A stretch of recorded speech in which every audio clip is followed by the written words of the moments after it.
Welcome back to Ananya Child Development Center podcast, where we explore the fascinating and sometimes perplexing world of child development. I'm your host, Madhvi Adimulam. Today, we are diving deep into those critical milestones that mark a child's growth, and we are joined by a true expert in the field, Dr. Sana Smriti, a developmental pediatrician with over a decade of experience helping children in Hyderabad reach their full potential.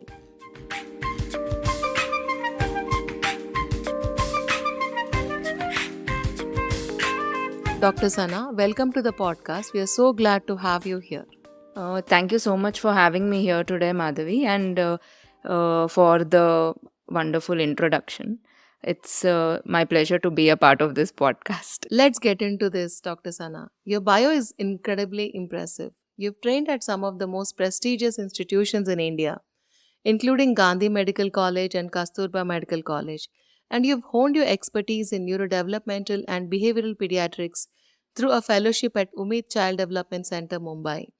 Since last 2 years, you're also running your own clinic, Oyster CDC, which incorporates family centered practices and uses eclectic evidence based approaches to therapies.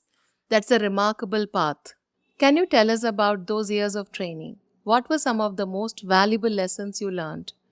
The things that textbooks couldn't teach you that have shaped your approach to working with children and families? For me, the most humbling experience during my training, Madhvi, was when I met different families and coming to know that every family has their unique stories. It was an adventurous journey when you listen to stories from different people, and every story is so different.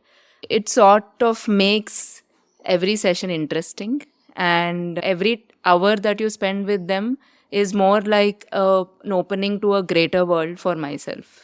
It also brings me to the point that it's not just the professional, it's not just the child and the same milestones that we see for everybody that we read about in our textbooks, but also the fact that there are so many unique recipes that make the child do what they do, and the recipes have their own ingredients and so many different ingredients, just like, such a wide array of cultures.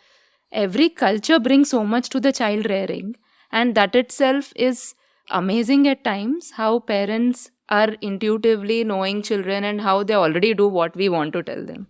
Yeah, that's so correct. So, what were some of the aha moments during your training? Were there any experiences that really shifted your perspective on child development or the way you approach working with families and children? There were times when I was taught a lot about how to acknowledge parents, how to respond, how to help parents understand the importance of responding to a child. But there were so many moments where I noticed how parents naturally responded to their children. The other things also were really, the aha moments for me, where when some of the small things like sitting face to face or just waiting for the child to do something get so much of response from the opposite side, and then you know that sometimes not doing anything is helping so well. That took a lot, and it brought so much value to what I do. I have learned the value of waiting, I think, through this whole experience. So, do you mean when you are with the child, you just wait for the child to For pick some up a toy? moments, Or yeah, yes, to pick up a toy and also to see what they're doing with it. And sometimes the toys that they pick up are so different. Sometimes they may not be the things that we have set up, but something else. And it's so important to have that opportunity, create those opportunities for the kids also, for us to know more. It's not that we are always choosing for them. And not just choosing and what they pick up, but also what they do with it. It's so interesting at times. We read so much about the diagnostic criteria and all of that. At times it makes sense, but sometimes when we think about how the same statements in the criteria are actually so beautifully played out in the session, and sometimes it could be repetitive or sometimes lining up things. There were times when these kinds of play actually help to connect with the child. And when these moments where I start playing the same way as the kid is playing, even if it looks different, have helped me to connect with the child, or just repeating what they're saying, even if it sounds irrelevant, was the moment when the kid gave me an eye contact. That was so beautiful. And then I started to pick it up from there and noticing more. There were so many times when I found no breakthrough while trying to connect with a child. But then when I didn't do anything and the child is saying something that's totally out of context, it helps. And you start taking that lead. That's when the connection happens. Thank you for sharing those insights, Dr. Sana. It's clear that your training has given you not only a deep knowledge base but also a keen understanding of human side of medicine. Now let's talk about a topic that's often top of the mind for parents, developmental milestones. Parents often rely on charts and checklists to track their child's development, but those charts can sometimes be more anxiety inducing than helpful. What are some of the common misconceptions about developmental milestones that you encounter in your practice? What do you wish more parents understood about the variability of development? Yeah, you're so right that sometimes, it can be anxiety provoking to know about milestones. And this is what keeps occurring to me every time I look at the checklists and the milestones. There are many checklists available everywhere. But every time I read through that, the first thing that comes to me is, if I was a parent and I'm reading this, the first thing I would think about is, oh my God, my child is not doing this. Oh my God, the child is not holding the pen properly. And this also, I have come across such statements from parents during my sessions which make me feel, is this so bothersome? Like, there is no tripod grasp, or my child is not holding the pencil really well at a time when, or there is a reversal of letters, for example, at a younger age also. And the extent of expressions of anxiety related to this milestone, sometimes there is a lot of disparity, because like there is of course a variability. There is no one mark point where every child right at 12 months they start standing up and walking. And development always happens in a step by step manner. So there is one level of development which leads to the next level, and there is a range. It's never like one point. That is something that everybody should be aware of. Typically early years, the range may be a little lesser, but as children are growing, the variability increases. As you cross the 6 months age, the variability is more. As you cross 12 months age, the variability is even more. Like, within, you can expect a child to show a certain milestone skill, maybe within 3 to 6 months of range also. And the variability increases further after 3 years mark. So it may take 6 months. One kid may do it right at 3 years. Another kid may start using the cycle maybe at 3.5 years. But when the variation is to an extent that it is leading to some discomfort for the child to settle in and participate in things that they enjoy, I think that is what I would see. So the milestones are also related to each other. It is not that each milestone is independent of the other milestone. Many times there is a variability in milestones because they influence each other. A child who is more social may be able to pick up words a little more beyond the genetic influences also. But and it's okay to be not talking so much at a certain age or as well. It is not that all children start talking in a voluminous manner at a certain age. Checklists are of value, but checklists should be more sensitive. Checklists should also take in the parental factors. Checklists should also take in the range. Checklists should also be sensitive when they are being spoken about with the families. Yes, so checklists give us a structure, but it need not be the absolute thing that we depend upon. I feel that if we observe the child, talk to the parent, and then also have a checklist with us, like it's a correlation of, and maybe there's one more, if we have the luxury of having two clinicians in the same room and both are doing activities with kids, and then after the parents leave, then you discuss and say, oh, what did you see that I did not see? I saw this, did you see the same? If that day happens to be a bad day for the child, then the report is also not going to be great. So I tell the parents that, when you see anything in the report, it's not absolutely written in stone. It is what happened on that day in that room in those 2 hours. Okay. And this can change. This is not written in stone. And if you go to the same place for your therapies, and if the clinician is going to observe the child over a period of say 3 months, and then she relooks at the report that she gave on the first day, she might change some parts of it. We have done that. And also it becomes highly difficult when the child is not doing an activity in the room and the parent says the child can do the activity. Which one should I believe? All these are dilemmas that we go through, right? So we tell the parents, okay, we are going to leave this open, send us a video, do this activity at home, send us a video. If we can see that, then that's fine.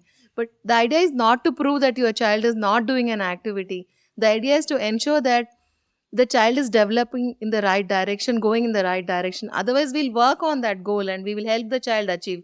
We don't give like a solid diagnosis in the first visit because it's unsettling for the parents and for us too to call it like that.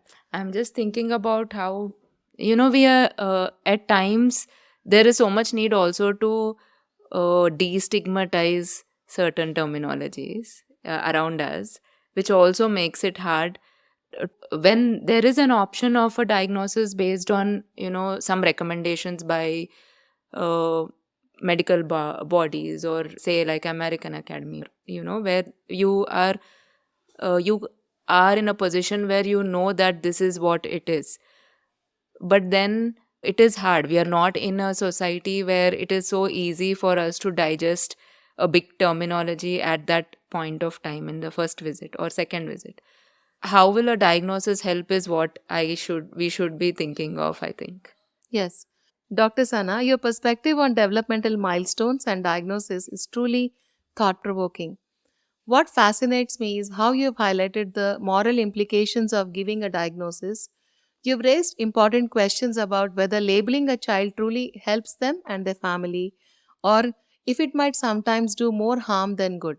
It's clear that parents' reactions to diagnosis can vary widely, and navigating this complex landscape requires both expertise and sensitivity. This ethical dimension of your work really emphasizes why it's crucial for parents in Hyderabad to consult with highly trained professionals like yourself. Now, I'd like to delve into an area where your insights could be particularly valuable to our listeners. Given the sensitive nature of developmental assessments, could you share with us some of the subtle signs that might indicate a child is struggling in a particular area of development? And importantly, how can parents determine when it's appropriate to seek a professional evaluation, keeping in mind the potential impact of a diagnosis on their child and family? Parents intuitively know their children, and very often than not, they are the first ones to pick up that something is wrong. And I cannot say one particular sign that they need to look for, but as from a parent perspective, I also know intuitively when my child, there is something wrong with her. And that could be due to many reasons, because you see your child every day, and today there is something different in the way our interaction is. Or this month there has been some changes that sound awkward, but I really don't know what is wrong. And many a times parents come with this intuition to the professional, but at times there can be many steps before they reach the professional's door, including extended family or opinions about others or the Google, so many other steps which can reduce the belief the parent has on their own judgment about their child. I would say that is most important. As such, there are many things that you can look for. It depends on the child's age, it depends on the child's temperament, depends on their opportunities. Taking all this into perspective, it's important to use the developmental milestones that we have with the help of a professional. Ideally, a professional who can use the information from the parent and add value to that with the help of a formal understanding about child's development would bring out the best response. Can you give us a few examples of red flags that parents might observe in their child's development? Is there anything like, give me a very generic thing that's a people actually notice and then they come to someone like you? Yeah. Typically, we all know that as babies are born, within a few weeks, they are making eye contact. They know who their caregiver is. They have different kinds of sounds that they make. And so much is going on in the first year of life. Very often, we miss out the things that are happening in the first year of life. And the focus is largely on the motor skills or the movements. But there's so much more happening. There is so much of connection and attachment process that happens in the first 6 months itself. And that's where a lot of attention needs to be paid, I feel, as a caregiver, because it's such a crucial time to pick up on the small bonds that you make with your baby. And at times that can become hard for a parent. They may feel overwhelmed by it. They may find that something is not connecting. We know babies, how keenly they look at the mother, how they are more responsive to the first caregiver, whether it's mother or whoever it is. They're more attached to the first caregiver. They recognize the sound better. They recognize the movements better. They recognize the smell better. That person is somebody who's helping the child to sleep better, feed better. The first 6 months is more about regulation of sleep, feeding, and connection. During that period, that's important, apart from the movements. There are also conditions where motor, physical movements can be impacted. And it's important to see if the child is able to hold his head, move his body equally on both sides during the first 3 to 6 months. Start making small, meaningful movements with their hands and things that make sense, like trying to grab something, trying to use their legs to meaningful manner. That's what happens in the first 6 months. I'm just broadly talking in terms in chunks of months. So, and in the second half of development, all of this makes more sense to the baby, and the baby starts to now express from what they have picked up. So it's more about the sounds that come out, and the sounds start becoming more and more directed and meaningful to the caregiver or to whoever is there with the baby. Slowly towards 12 months of age, they're more meaningful. And even if it is a dada or a mama or a baba, it soon starts to take shape. And sometimes it can be very specific. And then later, it's not only the physical development, but these connections become important. The eye contact, the smile that your baby gives, and the body language of the baby is more social during this period, more directed to people. And also the hands start developing more, the fingers start becoming more and more specific in their movements, and more fine movements you start to notice. We always see when the kid is walking, but there's so much more happening before that. It's typically around 12 to 14 months the child starts to do anti-gravity movements, like get up from sitting position to standing. And that is a good enough milestone even if the child is not walking. And then we look at walking, running, jumping between 1 to 2 years, 2 years, and maybe sometimes a little beyond that, jumping and bigger movements of the body. These early period milestones I feel are more important. Even between 2 to 3 years, it's more the language and further interactions, how children start to relate with other kids and other people around them, and initiating an interaction with somebody else and waiting for a response. That's more and more during second to third birthday. And later on, the world becomes wider for kids. They are forming more relationships, more with other kids, exploring their interactions with other kids. Similarly, milestones always are there even for children who are older. And now the milestones are more academic, or say 6 years and later, it's more how the relationships happen with other kids. So, thank you for sharing those developmental milestones that we need to look out for in kids. A lot of parents think that early intervention should start maybe around 3 years or so. 1.5 years is too early. They wait for till up to 3 years. Maybe when the child goes to preschool, somebody in the preschool tells them there is some delay, and then they kind of accept it and they go to a professional. So, when do you think it is good time to start intervention? As early as can be. And the early intervention is not as a rocket science as we think and imagine it to be, and nothing stigmatizing about it, because it's basically being more aware of what the child is doing and responding rightful appropriately, and showing the child a little more than that. That's all it means. And that stigma has to break down irrespective of it. There is never an overdose of early intervention, and there is no early time for early intervention. You can always start responding to the child meaningfully and showing more and more right from the time you know the child. It can be as early as 1 month, 2 month, 3 month, depending on. Intervention is a more formal word, and I think intervention gives a structure to what a parent can do with the child and add value to the intuitiveness to what the parent anyway does or the family does. Usually, the elders in the house are pretty knowledgeable about child development in India. Of course, I had my grandmother when my kids were there at home, and she kind of just knew everything. Whatever we studied in books, kind of, she just knew it. Okay. So I think having a grandparent at home really helps, because they sometimes help younger couples if they have a first child, they're lost. So that helps. I tell them if you have an in-laws, somebody, your mother, if you can have them in your house for a few months, it can help you learn some tricks of the trade. It's always good to have either some professional or a family member who has brought up children. They're quite good at it.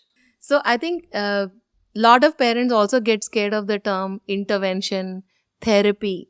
These are the words that scare them. I think this gives a structure, and lot of research would have been done in this space, and then people are deriving those ideas from the research and implementing it in the therapy sessions. Okay, so parents need not be scared of intervention. It is just another form of developmental play, isn't it? Agree to that. Also, every family situation is different. When you have more people, it's sometimes, for somebody it's easier to play with a child, and for somebody it's easier to cook for the house, and in some way it's kind of supporting the each other so that there is somebody to interact with the child. uh, the dynamics are different for different families, and adding science to that really adds value. For me, it has always been helpful when you know that, okay, what the child needs is somebody who's openly and peacefully there to notice what they're doing and responding. I know that this is science. So this reciprocity is science. When you give that power to a parent, many times they can figure out what to do in their house to help their child. Sometimes we have to help them to figure that out. Yeah. I think a lot of young mothers nowadays sometimes are kind of lost for ideas when it comes to play because of nuclear families, and they don't know how to talk to a newborn or a 3-month old baby. They like remember one mother asking me, my child doesn't talk to me, why should I talk to my child? Laughed and said, yeah, but your child is going to talk only after 1.5 years or so. So are you going to not talk till then? You're supposed to start talking, as early as you can. You don't have to have a response from the child. Maybe a smile or the child is looking at you, that's good enough for us. We don't have to wait for the child to have words to, then only you start talking to the child. She would say, I would bathe, I will feed the child, and I'll just put the child on the sofa and I'll continue with my day. I said, no, that's a human child. You know, you have to do a lot more than that. So, a lot of young mothers don't even know. I feel sometimes sorry for them because, especially during COVID, they were all giving birth to their little babies in isolation. That has also caused a lot of damage. So it's really, situation has become very, very complicated and very nuanced. So yeah, so those are really important ideas that you shared, Dr. Sana. Your approach of focusing on children's capabilities rather than their limitations is truly inspiring. It's clear that you see the unique potential in every child you work with here in Hyderabad. This positive, possibility focused perspective must have a profound impact on both the children and their families. As we wrap up our conversation, I'd like to explore one final crucial aspect of your work. Given your experience and this empowering approach, what message would you like to leave with our listeners, particularly parents who might be concerned about their child's development? How can they nurture their child's potential and maintain hope even in the face of developmental challenges? Enjoying their child is, I think, one of the most important things, and being present in the moment while you are with your child is something I always found helpful, and that also helps me to tune out from other things. When we don't jump in with lot of baggage in our head, it's easier for us to look at the wonderful things a child is doing. That's something that I would like to share with everybody who's listening. That's so true. I think that's exactly what I tell my mothers. Stay in the present. Don't think about whether my child is going to do 10th class. Is he going to go for IIT coaching? Or is my daughter going to get married? They ask me when the child is 2 these questions. I said, my kids are 25. I don't know if they're going to get married. So how can I answer about a 2-year-old? Because in 25 years, world is going to be a completely different place. So we really don't know what's going to happen. So it's going to help us keep our sanity by staying in the present. If your today is good and if you did a good job today, I'm sure your child's future is going to be much better. Dr. Sana, thank you for sharing your inspiring insights, your expertise, and your compassionate heart with us today. It's been a privilege to have you on the podcast. Thank you so much, Madhavi, for having me here today. I really enjoyed the conversation with you. Dr. Sana's journey is a powerful reminder that even amidst challenges, there's always hope, always potential, and always a reason to believe in the power of human connection to make a difference. To learn more about Dr. Sana's work and her commitment to supporting children with developmental needs, you need to find her profile on our new recommended physicians section at www.asap.org.in. She is also the founder of Oyster Child Development Center located in Begumpet, Hyderabad. And for those of you in Hyderabad searching for support, Ananya CDC is here to partner with you on your child's journey. We offer a range of services from developmental assessments to specialized therapies, all focused on helping children with developmental delays thrive. You can find us online at www.asap.org.in or call us at 98485 We are here to guide you every step of the way. Thank you for listening.